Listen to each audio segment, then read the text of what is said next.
Bienvenidos! Welcome! My name is Gently. This is Reading with Your Kids. We're beaming out to you and the entire planet from the beautiful, book-loving neighborhood of Reedville, the loveliest neighborhood in all of Boston. We're so excited and happy and proud that you're joining us here on Reading with Your Kids. You know, in every episode, we travel the globe through the power of books, meeting wonderful authors and discovering stories that bring people together, no matter where they live. Please help us grow the show by telling all of your family and friends about the show and letting them know that they can hear us on the WREB AM/FM 24/7 radio network. And they can find us on the iHeartRadio app, on Spotify, Apple Podcasts, Good Pods, Podcast Addict, YouTube. Wherever you find your favorite shows, you can find Reading with Your Kids. Really exciting show for you today. First up, we are celebrating A Quilt of Stars. Astronaut Karen Nyberg Stitches a Dream. Our guests will be Dr. Karen Nyberg and Anne McCallum. Later in the show, Brad Barkley will be here to celebrate his YA title. It's called The Real Life of Zara Keg. This episode of Reading with Your Kids is brought to you by Fart Boy and Reeky Dog, Dino Doom.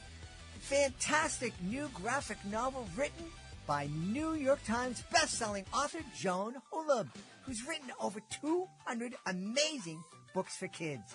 It's school sleepover at the museum. What could go wrong?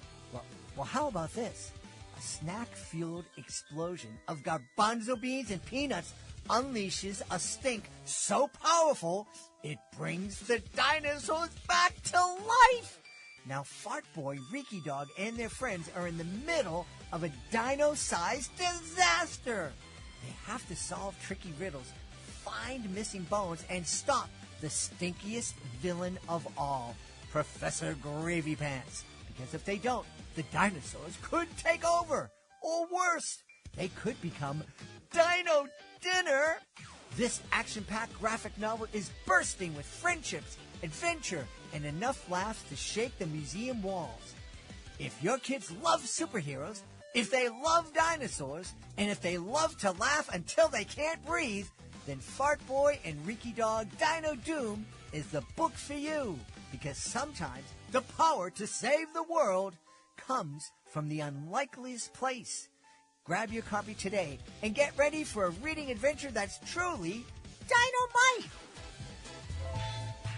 Hey, this is a message for all the authors that are listening.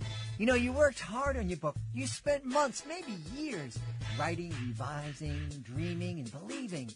You created characters, solved problems, overcame doubts, and brought a story into the world that only you could tell. Now it's time to help readers discover it. The Reading with Your Kids Certified Great Read program was created to celebrate outstanding children's books and to help authors reach more families. When a book earns our seal of approval, we don't stop with an award certificate. We review the book, feature it on the podcast, share it across social media, and help introduce it to parents, teachers, librarians, and caregivers who are looking for great books to share with kids.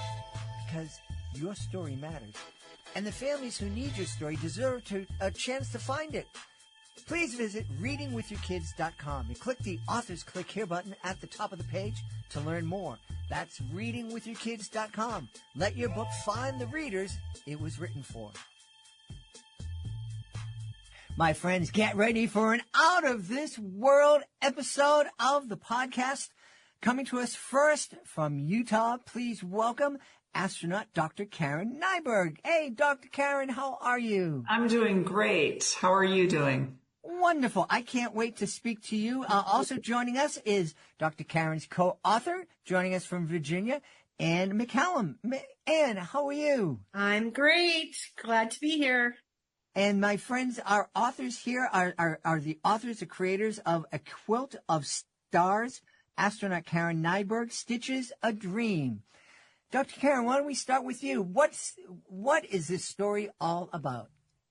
It's basically a story about me dreaming of being an astronaut from when I was a little girl, and also spending a lot of my time sewing, and then finding that dream coming true of going to space, and then actually sewing in space, and kind of coming full circle with that. And then looking down at Earth, it talks some about looking down at Earth and the intersection basically of what a quilt represents and what Earth represents.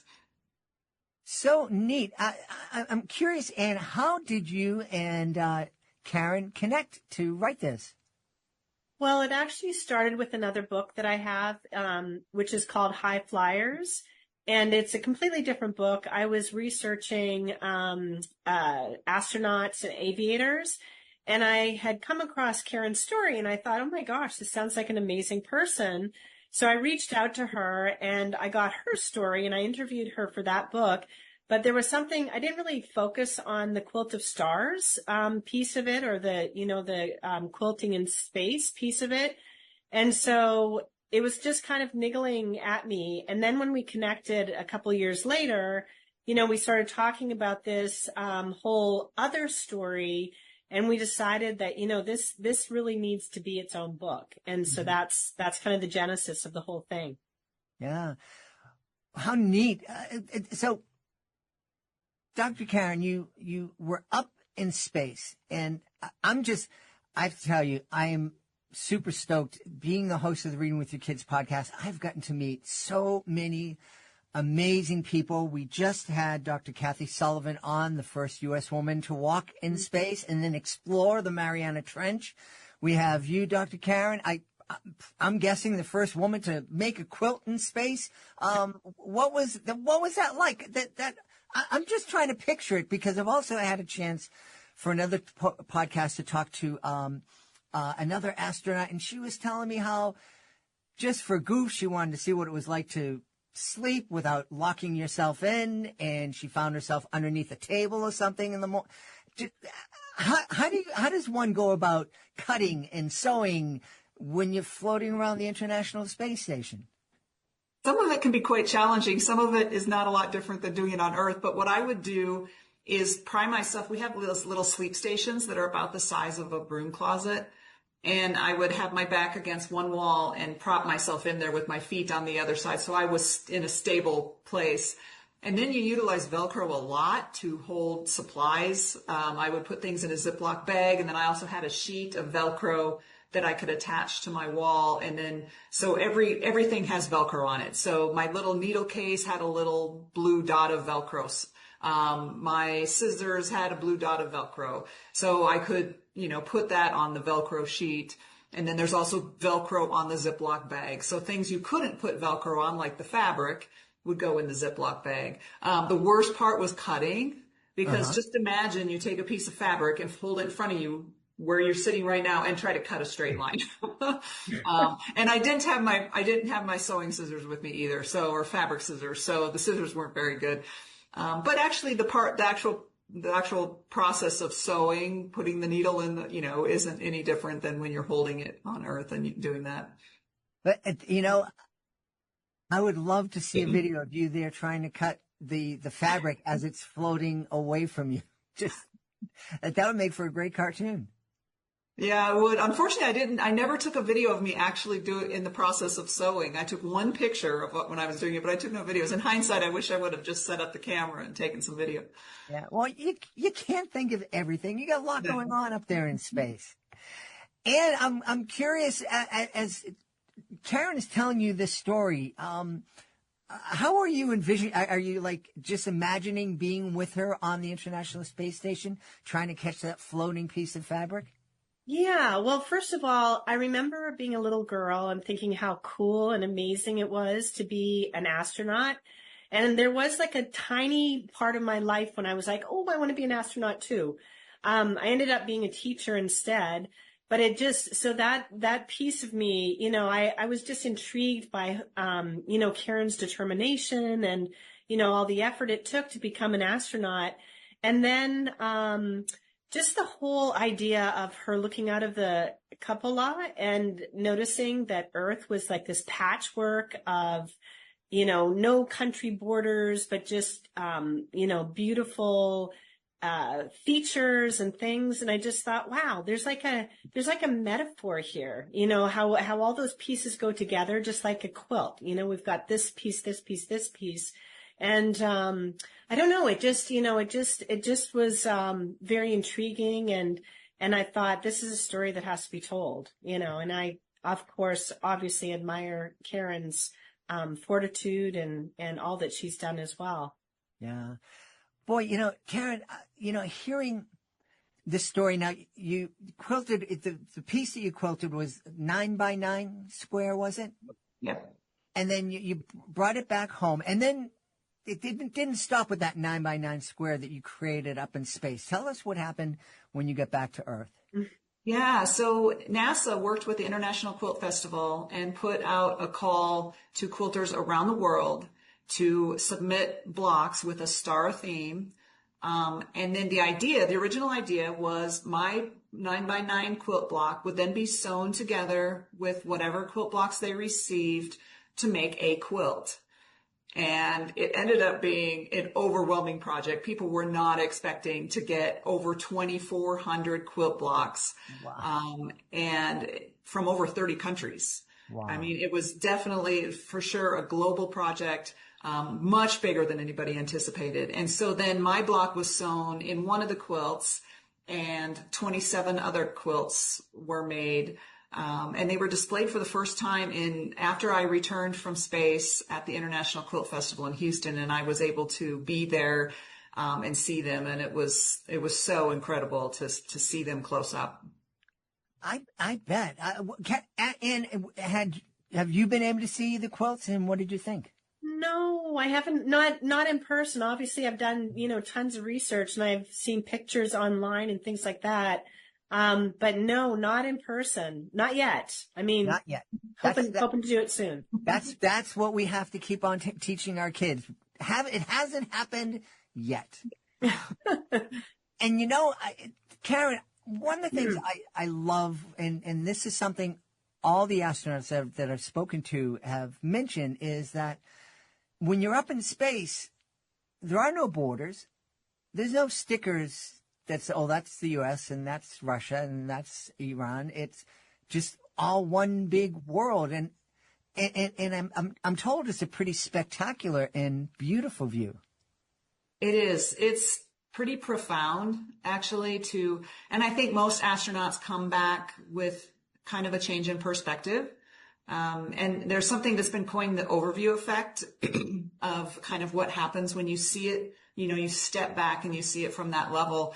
And it's a lot of different factors. One is just how valuable our Earth is, mm-hmm. and how fragile our Earth is when you see it from that distance, and you see the thin line that is our board or our atmosphere that protects all of us, that keeps us alive. So from the aspect of how you feel about Earth and how wanting to protect Earth, but also how you feel about other people. And mm-hmm. it kind of, for me, just orbiting Earth and going over all these different parts of Earth and thinking about who's living there, and just this realization that they're not a lot different than I am. And then just seeing how the whole Earth is connected, and no borders. Absolutely. It's pretty profound. Yeah. Boy, I kind of wish we could drag some of our bickering leaders up into a space and just give them a dope slap and go, come on, look, guys, you really need to fight over this thing over here. That's exactly right. If they could just spend 90 minutes, which is one orbit of Earth, in the cupola looking down at Earth, I think it would change some perspectives. Yeah. And how was creating this book different from the other books that you've created? Well, for one thing, it's the first time I've ever co-written anything, and that was a wonderful experience, because it wasn't just my brain that was, trying to put things on paper, but I also, had somebody else.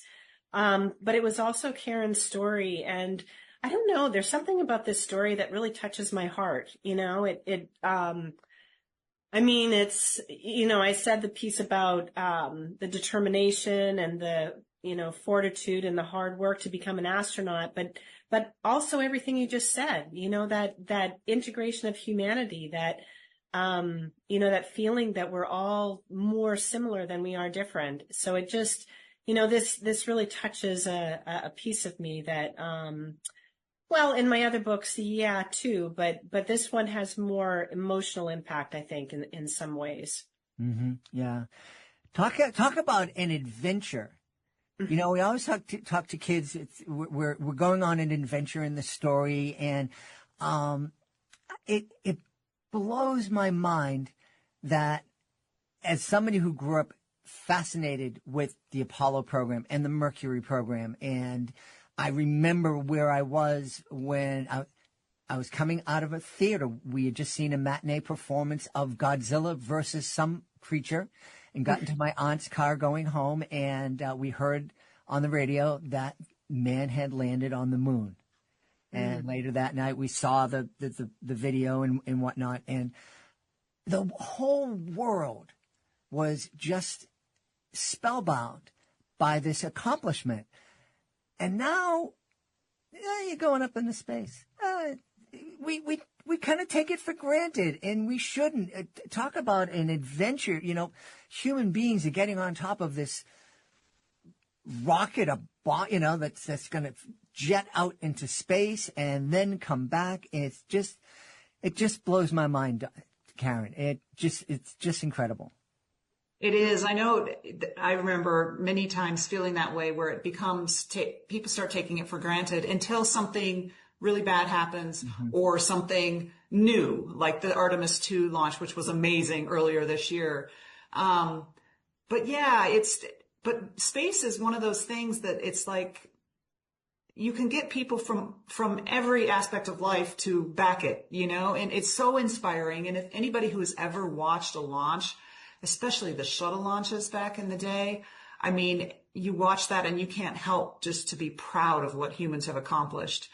And looking at the International Space Station, I mean, it's just that, international. And the fact that we built that in low Earth orbit, all those countries working together, it's just absolutely incredible. I remember when we were approaching it, my first trip to space, I was on the space shuttle and we were rendezvousing with the space station. And as we got closer and closer, I was just gobsmacked. I mean, in awe of this human-made machinery just hanging in the blackness of space over Earth.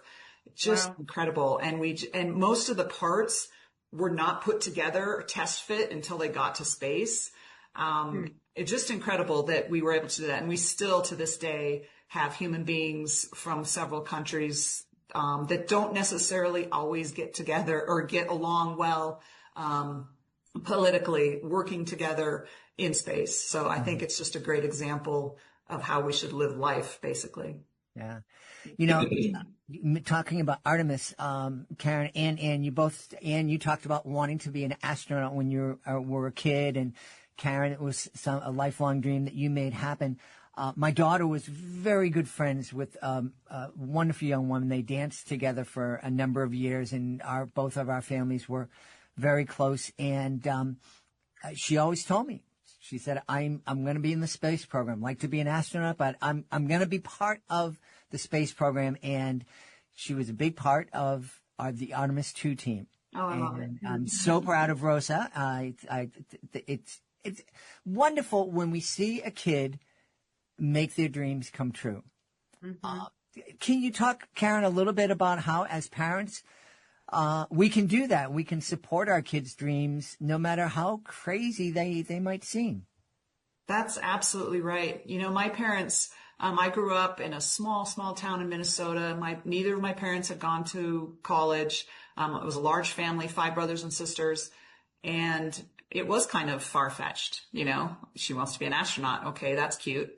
But my parents, they couldn't help me navigate through colleges because they hadn't done it. But they were so supportive of, I want to go to college and I think I might want to go here. And then my mom took me there to visit. They were, backing me up in every single point as much as they could. So supportive of what my goals were. And I know when they were at my shuttle launch, my first launch, that they were probably, beyond proud at that point. So yeah, I think I don't think there's any goal that is too ridiculous, and what if I had not become an astronaut? I still ended up working at NASA. When I was a college student, undergrad, I got a cooperative education job at the Johnson Space Center. So I was already living a dream, right? I was working at the Johnson Space Center. And so even if I hadn't become an astronaut, I would have been doing something that I loved. So, so reach for the stars. Even you might land on the moon, but still you're. Right. Well, that's the thing with Rosa, the young woman I was speaking about. She's has a dream. She was hoping to be an astronaut. Maybe she will be in the future, but she's making, she's part of that team.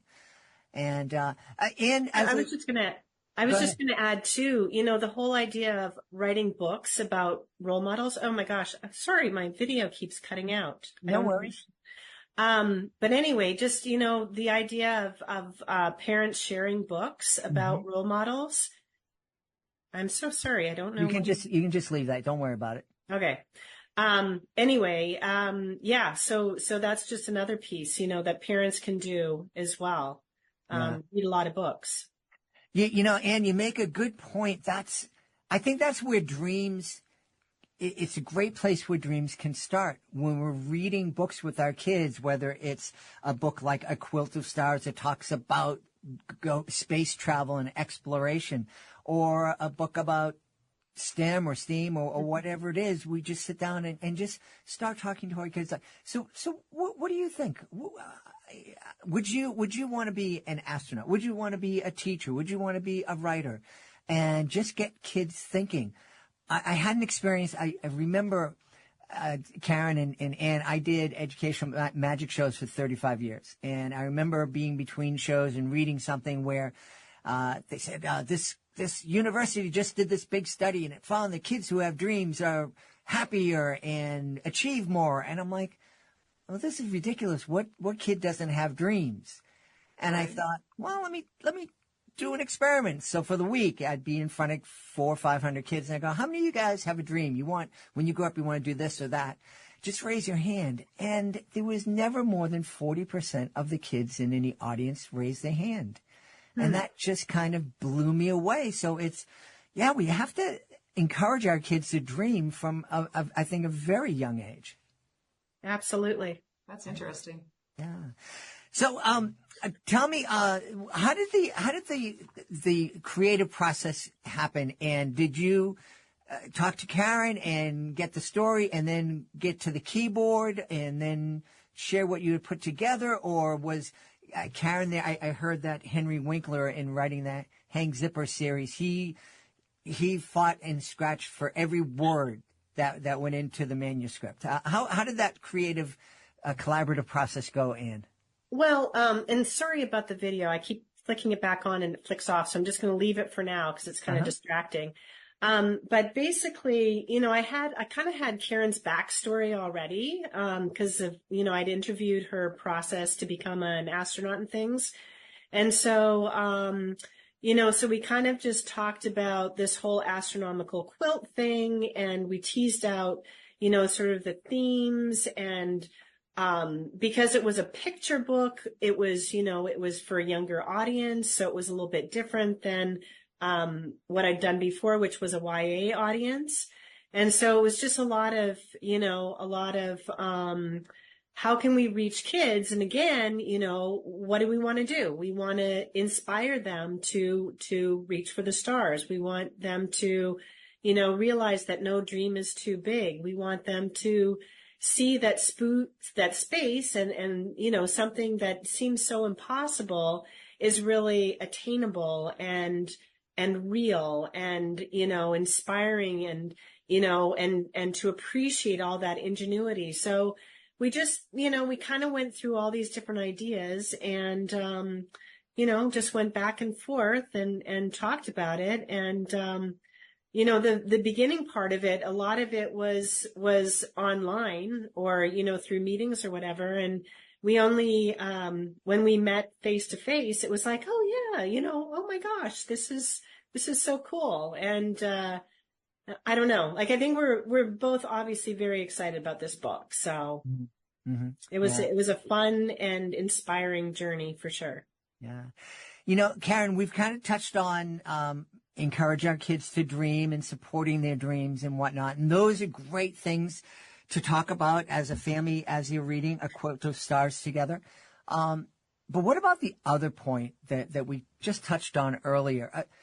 What kind of conversations do you think families can have as they're imagining, I'm up in space and there's no borders and people from all around the world sent in these quilts, these patches to turn into this big quilt? And what can we do with that as a people?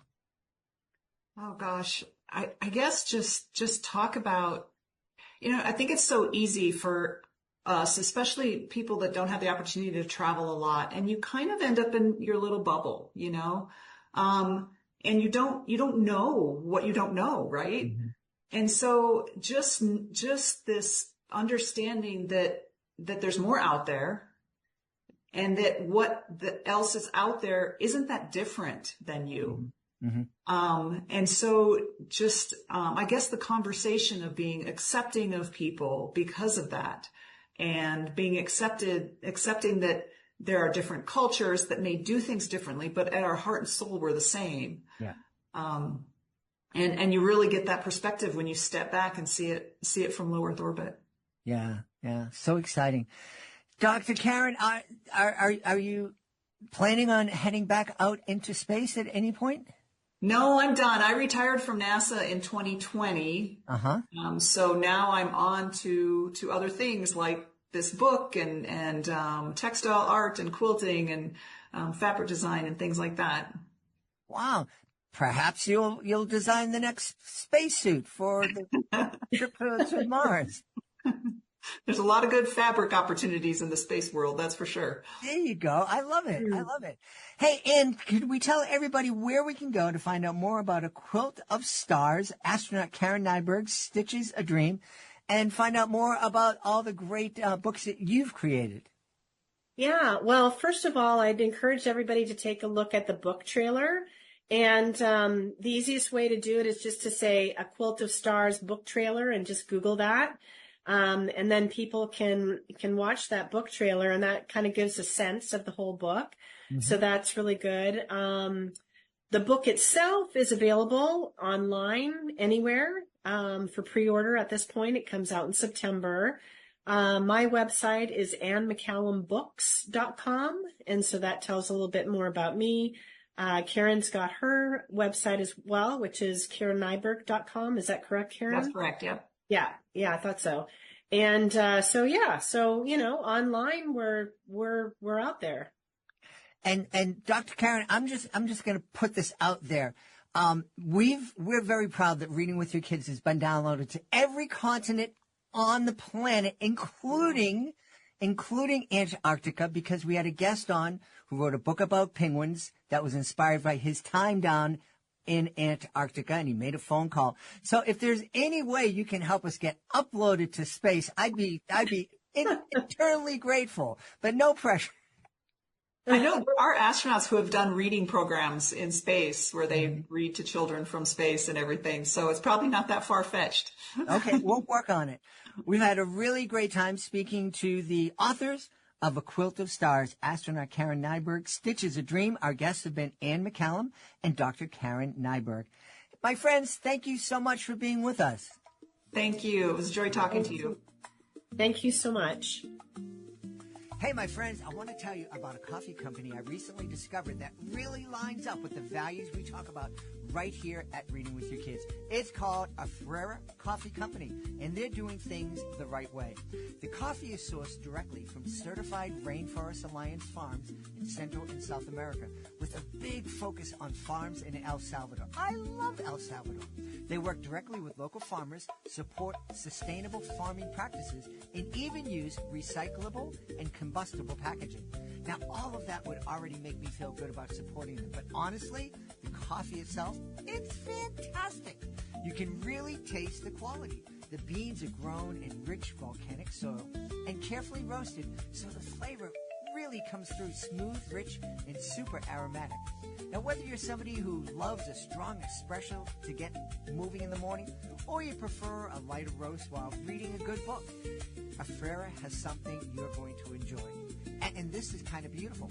5% of all their sales goes to charities helping conserve and preserve the great outdoors.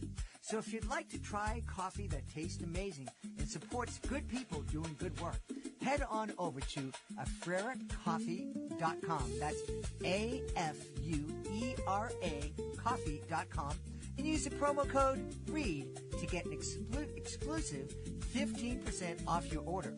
And of course, when you use the code, you're also helping support the podcast. Great coffee and helping families grow closer together. I call that a pretty magical way to start your day.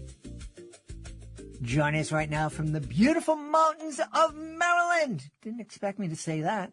Our guest is here today to celebrate his new YA novel. It's called The Real Life of Zara Keg. Please welcome to the show, Brad Barkley. Brad, how are you? I'm doing great. Thanks for having me.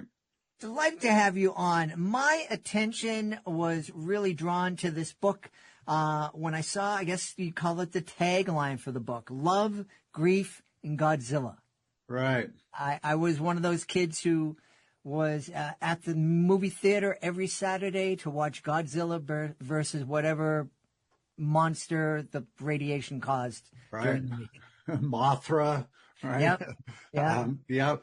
Yeah. I grew up on those 50s and 60s black and white B movies. I found out at a pretty young age that you could check them out from the library on Super 8. I said that to a crowd the other night. It had some younger people in it, and I could see them looking at each other like, what does Super 8 mean? But you mean you have to go to the motel to watch it? Right.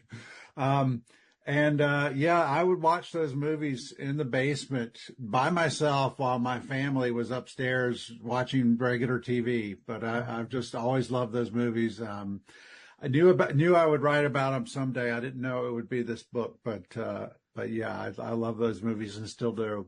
Yeah. So let's talk a little about, tell us who Zara Keg is. Zara's a 16-year-old. She's still struggling 3 years after her mother's death. Is when the book opens, her mom's been dead for 5 years. And in the meantime, after her mother's diagnosis, her father's moved the family back to Carolina Beach, where he grew up. And so this is, when her mother dies, it's kind of a double whammy for her. You know, she's lost her mother and now she's in a new town where she doesn't really know anybody. And so she takes this job as a projectionist at the Palace Theater, which is this sort of dilapidated theater in town that only shows these old black and white movies. She's using the projection booth as kind of a way to hide from the world. You know, she can see the world from up there, but she doesn't have to participate in it, until she meets this kid named Zachary. They become friends and start to fall for each other. But at the same time, she's noticing that he's first a little charmingly offbeat, and then she starts to notice that his stories don't quite add up, and she's not sure if he's telling her the truth about his life or not. And in the meantime, she's dealing with her father, famous sports writer, who is sort of, in his grief, decided to commit career suicide. He's writing about skee ball and things like that instead of NFL. So they're trying to heal their relationship as well. You know, it's never in doubt that they love each other, but they just don't know how to talk about her mother's death. And all this climaxes when her boss decides that for Valentine's Day, they're going to have a Godzilla marathon at the theater. All right. Yeah. Now, those old dilapidated theaters, there was one here in just outside of Boston that Literally, every time you went, there was another row of seats that were taped off because that part of the roof was falling in. Right. And they would show movies for $1, and it stayed open until the roof finally caved Wow. in. What a different experience going to movies are today. For sure. Yeah. I mean, those, we have an old theater here in town, and not coincidentally, it's also called the Palace. It's sort of like that. The city owns this theater now, and they've handed it over to a group that shows all kinds of classic movies. Sometimes it's horror movies, sometimes it's Alfred Hitchcock, sometimes it's, something special for Halloween or Christmas or whatever. But yeah, I love those old theaters. It was a different experience of going to the movies. I even remember when they had balconies in movie theaters. Yeah. And so today it's a little too streamlined. I don't like being in the movies when you can hear the movie next door playing. Agreed. Agreed. Yeah. Tell me, what was the inspiration, or was there a who that inspired Sarah?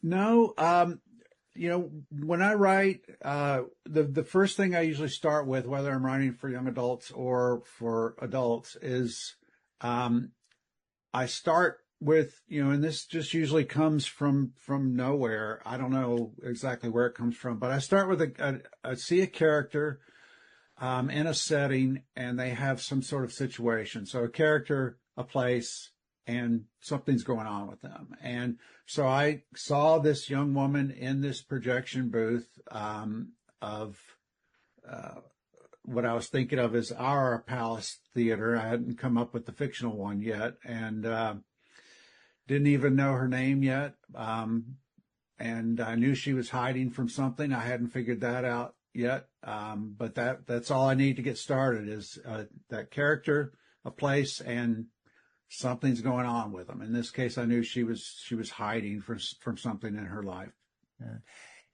As you're talking about your creative process, it almost sounds like a detective trying to solve a crime.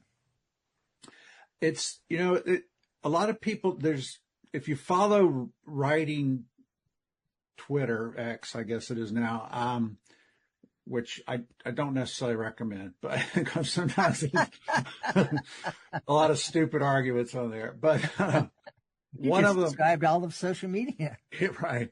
One of the questions you see again and again is people will say, "Are you a pantser or a plotter?" Mm-hmm. And plotters are, they plot out their books, they outline their books. Literally like an outline. And pantsers, I don't like the term because I guess I am one, and the idea is that you're just flying by the seat of your pants, as you write. And I guess I'm in that camp, but I don't think of it that way. I think of it as a process of discovery. I like your detective metaphor better, that, you're not, detective's not flying by the seat of his or her pants. They're just discovering as they go along, sort of putting the story together. And that's what my process feels like, that I'm discovering the story as I move through it. You were telling me that before you came up with the name Zara, you knew that there was a girl, she worked as a projectionist, and she was hiding from the world, from something. What's it like as you're finding out and discovering what it is she's hiding for? Are you questioning the character in your mind? Are you just dreaming up possibilities and like, oh, this is going to work? Yeah. It's a combination, and for the kind of writing I do, I knew what was hiding from. I knew it wasn't something like she's committed a murder. That's just not the kind of books I write, Right. So I knew it was something emotional that she was hiding from. And, the novel's in first person. So a lot of it is just letting her talk. And, a fair amount of that ends up getting cut, but it's important. to the book because it's just sort of letting her think out loud and letting me get to know her as she's thinking out loud. That's a big part of it. And then, as you said, just thinking about the book when you're away from it. And usually when you're not trying to think about it is when you have your best thoughts about it. You know, if you're in the shower or you're driving in the car or you're going for a walk somewhere, you're not really thinking about the book, but somewhere your subconscious is solving problems or figuring things out. That's the best, you know, the last thing you want to do as a writer, I think, is to be staring at the ceiling going, you know, I wonder what comes next, right? Because then it's just going to be forced and unnatural. Right. Yeah. Right. Yeah. It almost sounds like you plant a seed and a character kind of grows in your mind. That's very much what it feels like. Yeah. And you know, writers will say this, you know, that characters are capable of surprising them. And I think to non-writers, that sounds silly sometimes. It's like, well, it's coming out of your brain. How can that surprise you? Well, I mean, I would say, you know, how many times are you capable of surprising yourself? You know, like, that happens all the time and people don't think that's weird. So again, you know, that character is just a creation of your mind. And sometimes you discover something about them that you hadn't seen coming, or some little corner of their life that you didn't know was there. And you find that on the page instead of thinking it up in advance. You just find it as you write. Yeah. As you set out to create the real life of Zara Keg, did you know this would be a story for young adults, or did that kind of grow as the character grew? I knew it was going to be this one. I did know that it was going to be a young adult novel. I had previously written, you know, this is my 8th book, and half the books have been for adults and half have been for young adults. So it's really split down the middle. This one I knew, but you know, young adult is really more of a marketing term than anything else. Writers didn't come up with that idea so much as people who sell books and market books. Because, you know, they figured out, it used to be back in the day that if a teenager went to a Barnes and Noble and wanted a young adult book, well, they pointed them to the children's section. Right. And no 15-year-old wants to be caught dead walking into the children's section of the Barnes and Noble. So they figured out, if we give them their own label, their own category, then we'll attract more readers, which they did. You know, for example, my very first novel had a 16-year-old narrator, same as Zara, but no one ever suggested that it should be a young adult novel. It was published and promoted as a book for adults. So, and as far as my approach goes, the only thing that changes is that young adult books tend to be shorter. So it's not as long. You know, an adult novel is usually around 300 pages draft, and I was aiming for about 275 here with this one. So that affects pacing a little bit and things like that. But that's really the only difference to me in writing for teens versus adults. Yeah.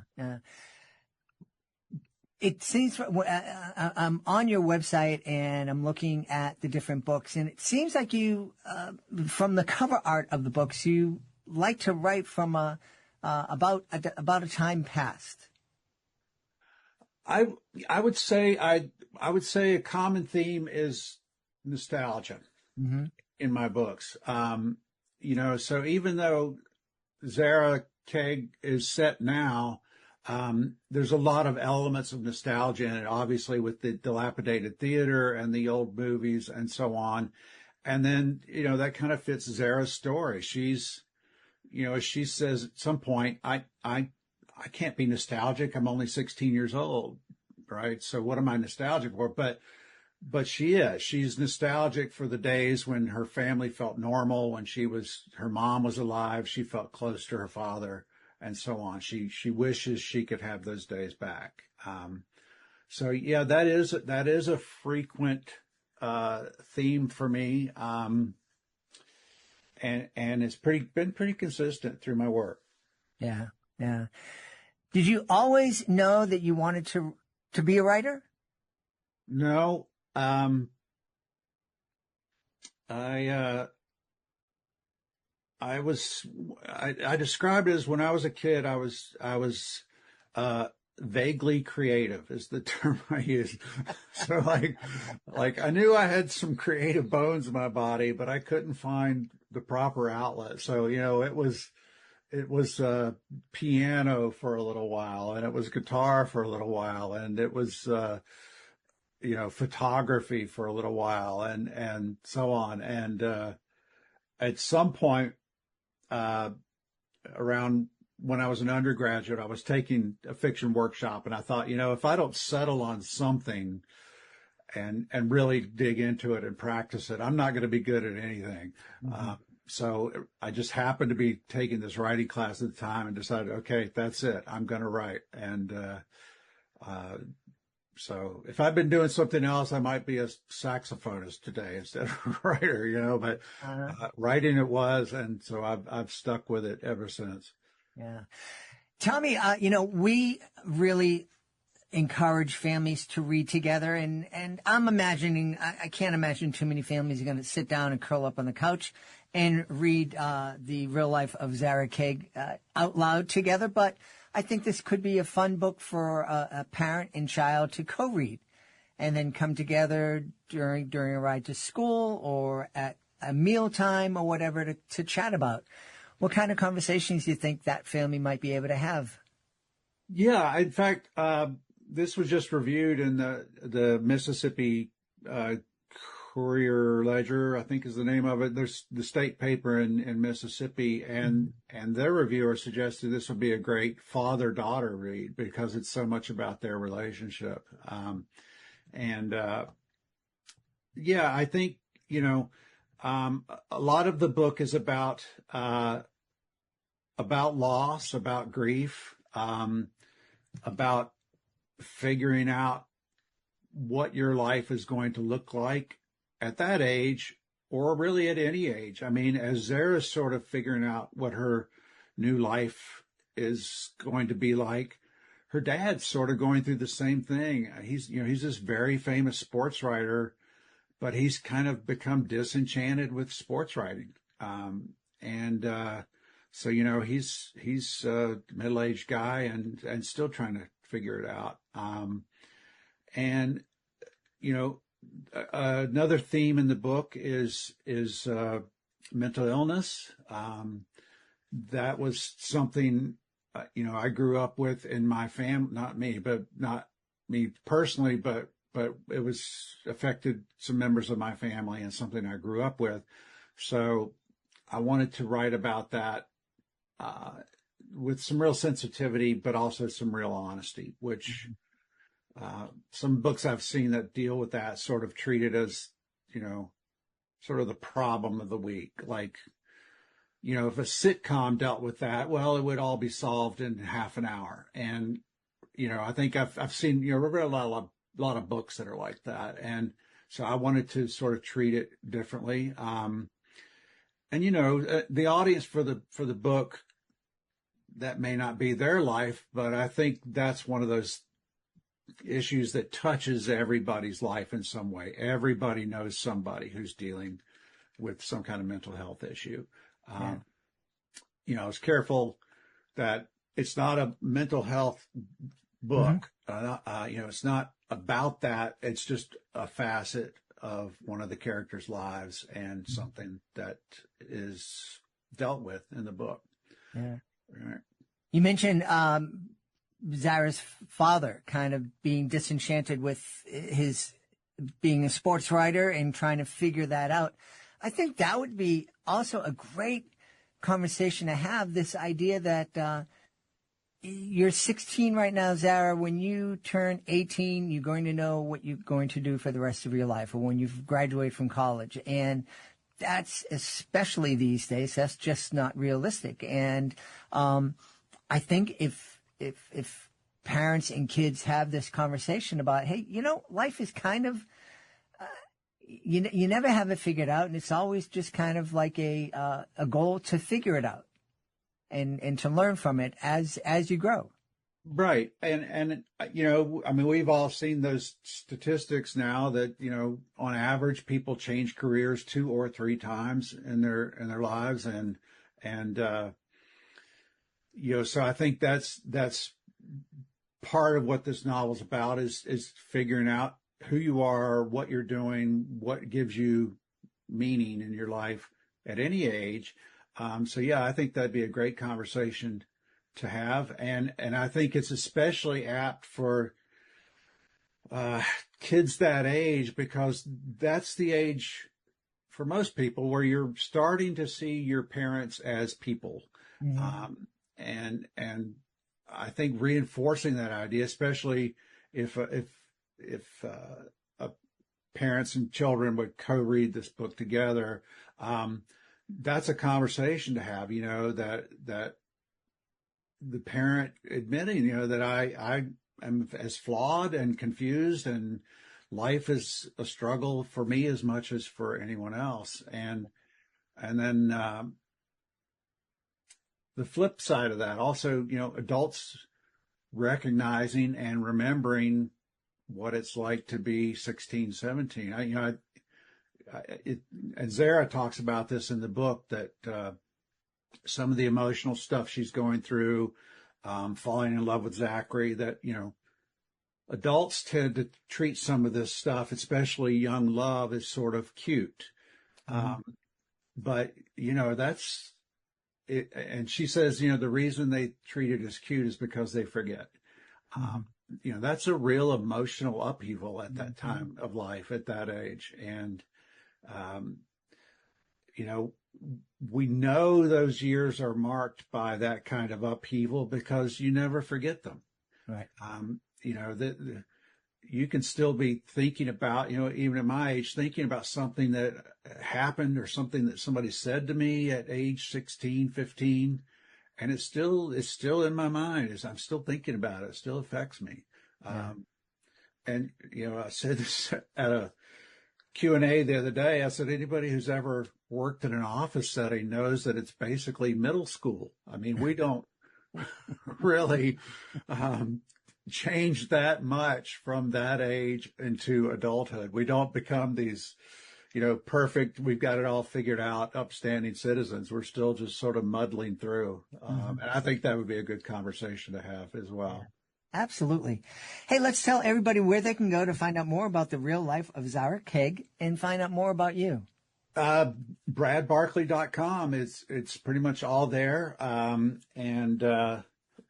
In fact, another thing readers might be interested in, there's a link on my website to a Spotify playlist that's sort of a soundtrack for the book, in a way. It's about 2 hours of music, and some of it is the music that Zara listens to throughout the book, and then some of it is music that just sort of reflects the book and captures the vibe of the book.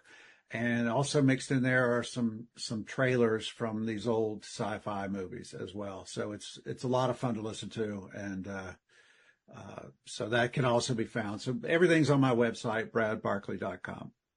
We've had a great time speaking to the author of The Real Life of Zara Keg. It's a new YA novel from our guest, Brad Barkley. Hey, Brad, thanks so much for being on Reading with Your Kids. All right, thank you, and thanks for the great questions. That's all the time we have for this episode of Reading with Your Kids, but we'll be back soon, and we hope you'll join us. If this episode made you smile or gave you something to think about, please consider sharing a link to the show with someone you love. Leave a 5-star review, and of course, subscribe to the show wherever you find your favorite shows. If you are an author, please be sure to visit readingwithyourkids.com. Click on the Authors Click Here button up at the top of the page to find out how you can be a guest. Being a guest is fun, it's easy, and it gives you the chance to tell thousands of Kidlit fans all over the world about your fantastic children's book. You can also learn about our great Certified Great Read program. I want to thank the folks who made today's show so wonderful, starting with our guests, Dr. Karen Nyberg and Anne McCallum. Please be sure to check out A Quilt of Stars, Astronaut Karen Nyberg Stitches a Dream. Also want to thank Brad Barkley. Please be sure to check out The Real Life of Zara Kay. I want to thank my incredible team, Ella Badier, Daylene Rose, Advina Lopez, Chris Doherty. I want to thank my beautiful wife for all the joy and love she brings into my life. Most of all, we all want to celebrate you. You are amazing.